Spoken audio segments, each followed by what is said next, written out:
Olá, bem-vinda, bem-vindo a mais um Momento Redenção. O tema que eu escolhi hoje para falar com vocês me remete a uma situação vivida no meu ambiente de trabalho. Na verdade, era um curso de capacitação com simulação realística e funcionava da seguinte forma: nós ficávamos numa sala. Nessa sala tinha um telão e tinha um orientador, um instrutor. Esse instrutor pedia que alguém se voluntariasse para simular uma situação cotidiana, uma situação que tinha grande relação com comportamento, eram problemas e que os profissionais tinham que ter habilidades comportamentais para lidar com aquela situação. E assim que um voluntário se manifestava, quero participar, o orientador levava essa pessoa para uma outra sala e nessa sala ele recebia o script, tomava conhecimento da situação problema que deveria ser manejada no outro ambiente. Nesse outro ambiente era formado realmente um cenário e nesse cenário havia um ator. Esse ator, ele havia sido previamente instruído para que conduzisse da forma mais complexa possível aquele diálogo.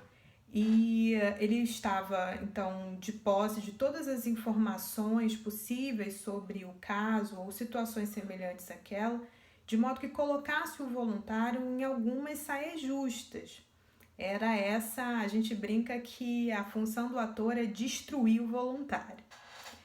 Na outra sala, os outros alunos recebiam um checklist, era um documento para checar cada uma das etapas que foram ou não cumpridas, verificar quais foram os pontos fortes e os pontos fracos da abordagem daquele voluntário.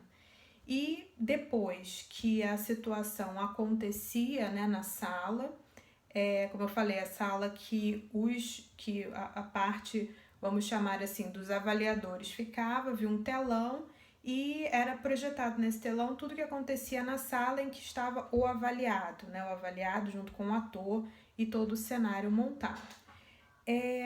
Interessante era que todos nós, independente de sermos avaliadores ou avaliados, conhecíamos de alguma forma aquela situação e já tínhamos sido instruídos para como lidar com aquilo, ou seja, intelectualmente qualquer um de nós, qualquer um dos alunos estaria preparado para lidar com aquela situação. E na realidade, alguns poucos se candidatavam à experiência e os outros ficavam na sala para avaliar. A situação, problema ocorria e era gravada durante um período determinado de tempo. E ao final desse tempo, o avaliador, uma voz, na verdade, do além, entre aspas, do além, que a gente não sabia quem era, dizia a seguinte frase: fim de cenário. Quando essa pessoa falava fim de cenário, era como se alguma coisa fosse desligada, O voluntário voltava a perceber que estava num cenário e não numa situação de vida real, dada a intensidade de tudo que acontecia ali, a veracidade de tudo que ali acontecia, e podia retornar à sala. Para aqueles que estavam avaliando, havia também uma sensação de alívio, porque na grande maioria das vezes aquele voluntário estava numa situação complicada, já que, como eu falei, a função do ator era basicamente destruir o voluntário. Mas interessante que o que acontecia era que, apesar de toda a instrução técnica do voluntário, muitas vezes naquela situação ele era tomado pela emoção e muitas vezes escorregava considerando os caminhos traçados ou sugeridos pelo ator. Por outro lado, aqueles avaliadores que não se dispuseram a se expor, né, nessa situação, seguindo ali o seu checklist, podiam dar ao voluntário um feedback muito completo, né, de todos os acertos, né, das situações que acharam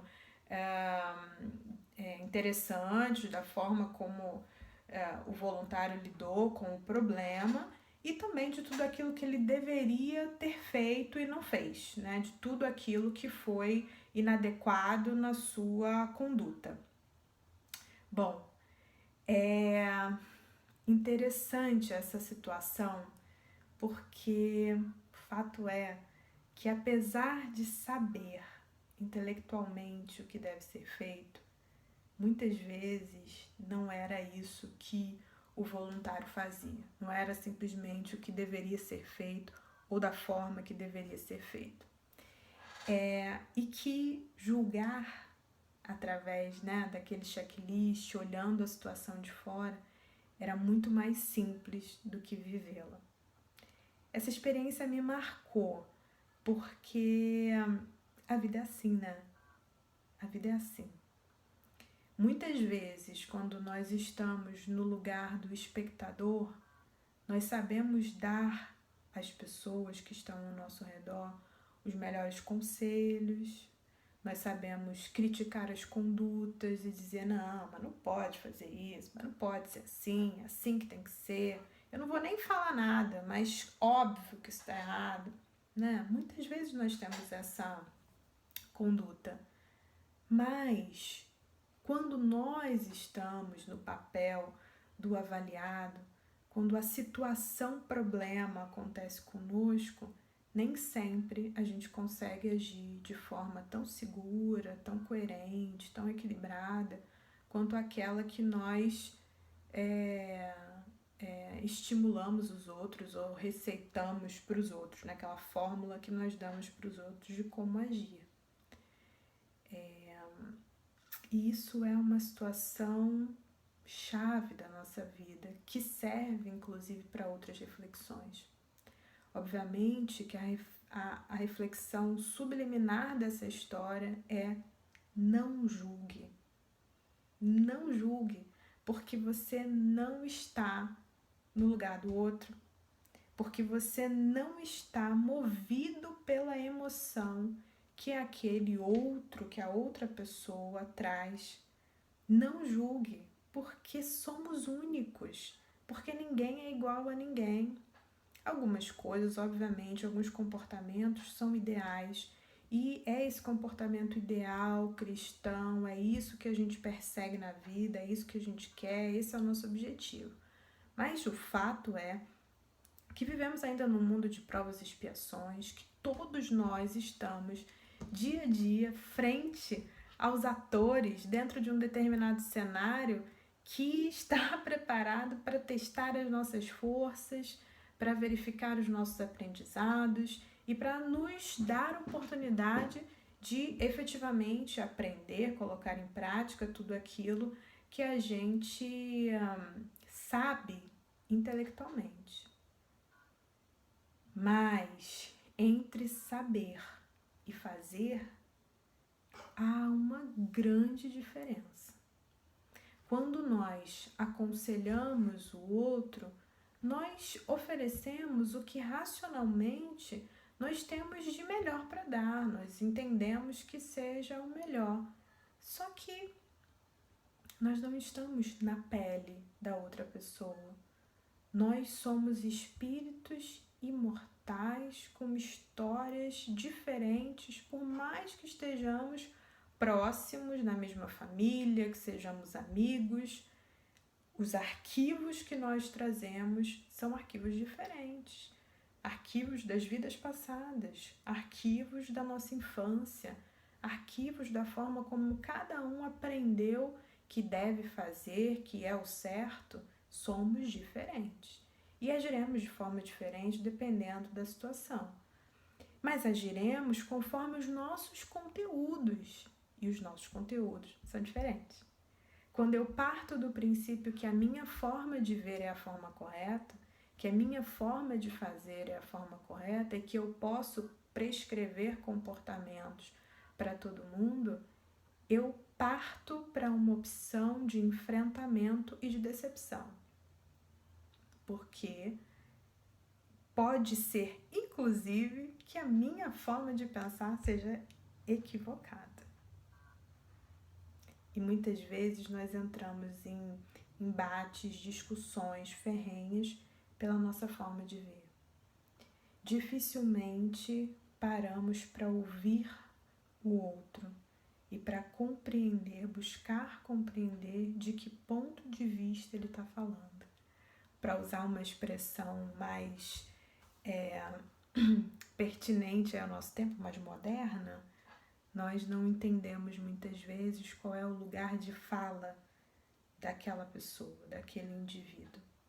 Esse lugar é um lugar permeado pelas vivências, pelas crenças, pelos traumas, pelo olhar que se tem sobre si mesmo, pelo olhar que a sociedade tem sobre aquele indivíduo, que vai determinando comportamentos, reações, algumas mais apaixonadas, outras indiferentes, mas cada um fala de um determinado lugar, de uma determinada vivência. E muitas vezes nós queremos determinar que todos pensem como nós, que o nosso comportamento ou a nossa vivência é a vivência de todo o universo. E não é. E não é. A nossa impressão digital já nos dá uma dica que nós somos únicos e diferentes. Pensando na perspectiva do espírito imortal, isso fica ainda mais claro e palpável para cada um de nós. Isso quer dizer que, mesmo que intelectualmente nós saibamos o que fazer, na hora da prática, da emoção, muitas vezes sai diferente. E essa condescendência que nós temos conosco, a partir do momento que percebemos isso, devemos exportar para os outros, para as pessoas com as quais nós convivemos. Isso é uma medida importante de boa convivência e de entendimento maior, compreensão maior do outro. Quanto mais e quanto melhor nós nos conhecermos, melhor poderemos compreender o outro. Quanto menos nós nos julgarmos ou condenarmos, menos faremos isso com as outras pessoas. Quanto mais realista for o nosso olhar sobre as nossas dificuldades, nossos erros, nossos comportamentos equivocados, nossos desvios de tudo aquilo que nós gostaríamos de ser, mais fácil é compreender as dificuldades, as diferenças dos outros. O fato de nós compreendermos todas essas coisas não nos torna condescendentes com a nossa dificuldade, nem com a dificuldade do outro, mas nos abre a possibilidade de compreender. A partir do momento que eu identifico em mim dificuldades, a partir do momento que eu identifico pontos de melhoria, o meu dever para comigo mesmo, não é com mais ninguém, é trabalhar essa melhoria, é buscar corrigir este processo que caminha de forma equivocada. Identificar o problema e buscar as soluções não tem nenhuma relação com atribuição de culpa. A culpa é da minha mãe, do meu pai, da minha família, do meu chefe, do meu marido, da minha esposa, do namorado. Não é atribuição de culpa, porque a responsabilidade sobre o nosso cenário é individual. Nós nos voluntariamos para essa vida. Nós nos voluntariamos para cada uma dessas experiências. Nós, inclusive, nos voluntariamos para conviver com essas pessoas que hoje fazem esse papel desses atores que querem nos destruir, dessas questões políticas, sociais, familiares, trabalhistas, que nos afligem, que nos colocam em saia justa, que exigem de nós comportamentos que às vezes não são naturais e que a gente não desenvolve de uma hora para outra, que a gente não apresenta no momento devido. Mas, diante desse entendimento, a nossa responsabilidade é fazer diferente.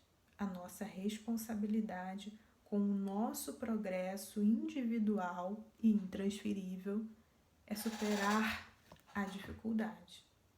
Superar a dificuldade não é apontar o dedo e julgar cruelmente os nossos erros.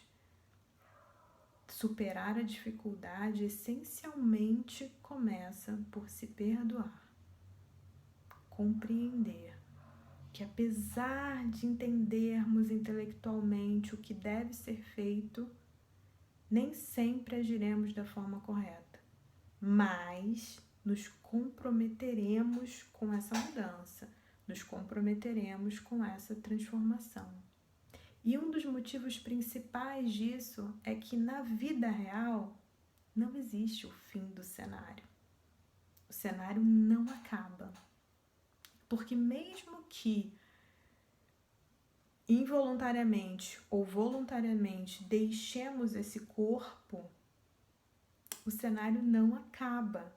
Levamos para além essa nossa personalidade, os ganhos, os acertos, as dificuldades, os vícios que cultivamos ao longo desse caminho e respondemos por cada um deles.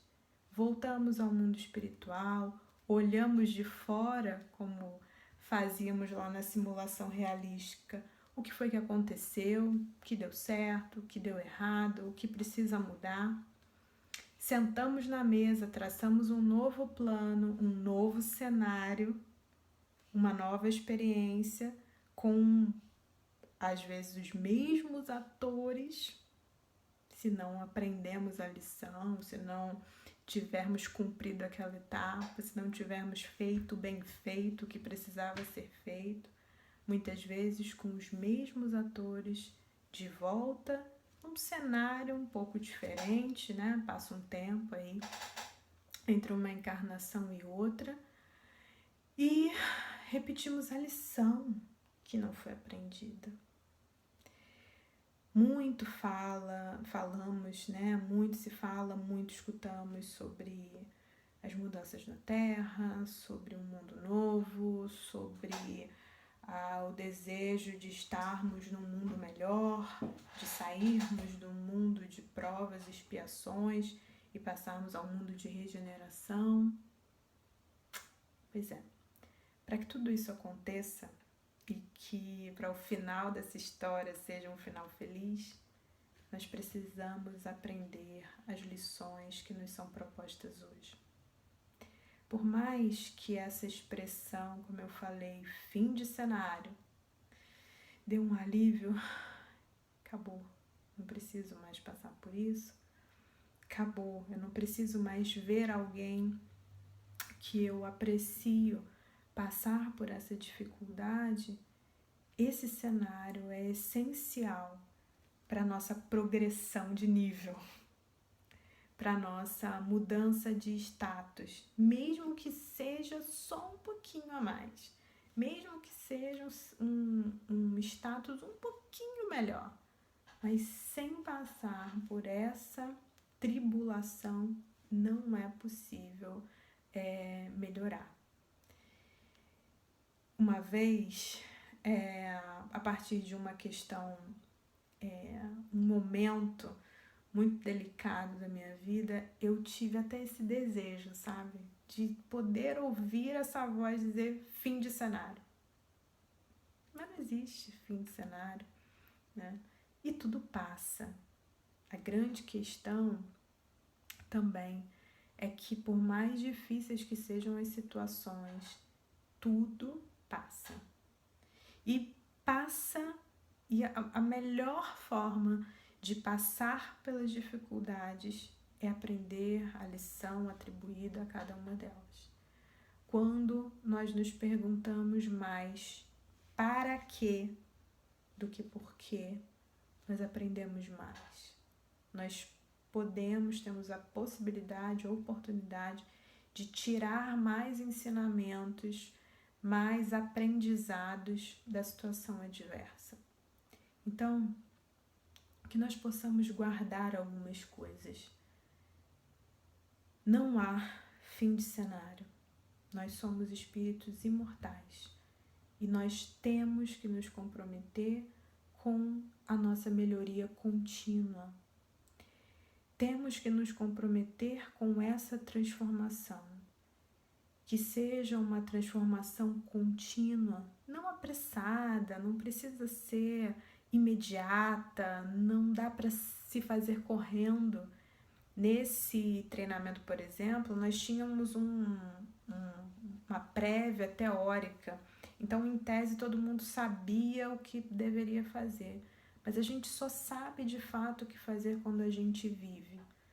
A gente só sabe de fato o que fazer quando passamos pela experiência real, quando colocamos as emoções em cena. Por isso, outra dica: não julgue, porque você não está no lugar do outro. Não julgue, porque você vai ter a sua vez e talvez o seu desempenho não seja tão bom assim. Não julgue. Estamos todos num mundo de provas e expiações. Estamos fadados a alguns tropeços. Se perdoe cada vez que você tropeçar, mas se comprometa em não cair novamente.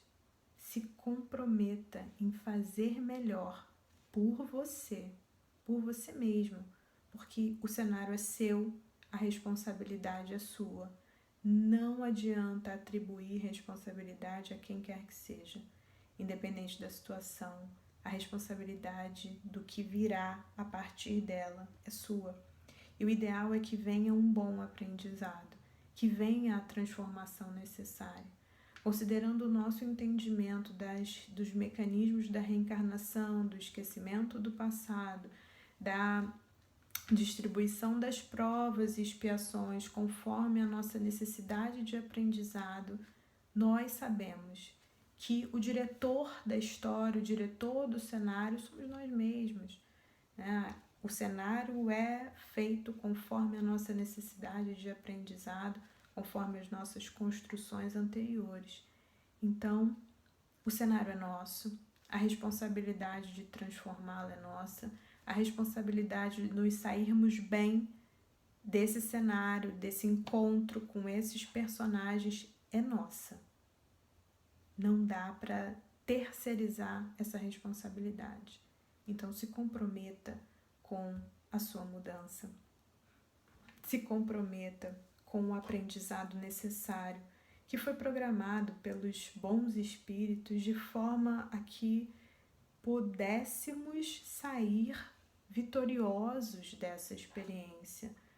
O cenário é organizado para o nosso crescimento. O cenário é organizado para que nós possamos nos superar, por mais difícil que pareça. Então, que nós possamos fazer bom uso dessa oportunidade da reencarnação, essa oportunidade do esquecimento do passado, essa oportunidade de encontrarmos esses atores velhos, conhecidos muitas vezes, e começarmos uma nova história. Essa oportunidade de sermos conselheiros, sim, porque olhando de fora podemos ver de forma melhor, mas oportunidade de não sermos juízes, porque com o mesmo peso que julgamos, seremos julgados, principalmente quando a gente dá muito conselho, né? As pessoas em geral acham que se você está dando um conselho é porque você já sabe tudo. Teoricamente, pode saber muita coisa, né, me coloco nessa situação, já que eu tô aqui falando com vocês. Mas, de fato, frente à prova, muitas vezes nós ainda bambeamos. Mas, importante lembrar também, não caminhamos sós. Temos ao nosso lado o nosso espírito protetor, que muitas vezes nos impulsiona a ir à frente, nos aconselha, basta que tenhamos os ouvidos de ouvir. Quando essa escuta ficar difícil, procura a casa espírita. No Redenção a gente tem, como em outras casas também, o atendimento fraterno. Dá uma olhadinha lá no site, os plantões, quando que você pode ligar e conversar com alguém. Alguns tratamentos continuam acontecendo e, se for necessário, alguém pode te indicar também esse tipo de terapia. Converse com alguém, liga lá para sua casa espírita, faz um atendimento, busca um ombro amigo, porque temos todos que enfrentar de frente os nossos cenários, mesmo com as nossas limitações. Faz parte. Já está programado para ser desse jeito. Está programado para ter alguns erros, alguns desacertos. O fato é que a gente sempre pode mudar o fim da história, né? Não era isso que o Chico Xavier falava? A gente às vezes não pode refazer o começo, mas pode reprogramar, reorganizar o fim da história, o fim do cenário. Bom, que nós possamos enfrentar com força e coragem os nossos cenários. Um beijo e até o próximo Momento Redenção. Tchau, tchau.